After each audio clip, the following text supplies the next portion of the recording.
आज आपण चाललोय चौथीच्या पुस्तकातील लोणार सरोवरला. चला भेट देऊया.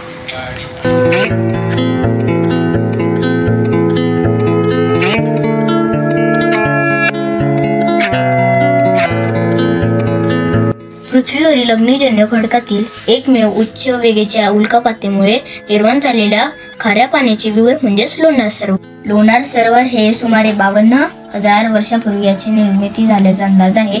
याचा सरासरी व्यास 1,830 मीटर असून याची खोली 150 मीटर आहे. सरोवराचा काठ आजूबाजूच्या परिसराच्या जमिनीपासून सुमारे 20 मीटर उंच आहे. सरोवर निर्मिती दरम्यान उल्केचा आघात होऊन उडलेला मलबा म्हणजे इजेक्टा ब्लँकेट सुमारे 500 मीटरच्या परिघात पसरलेला.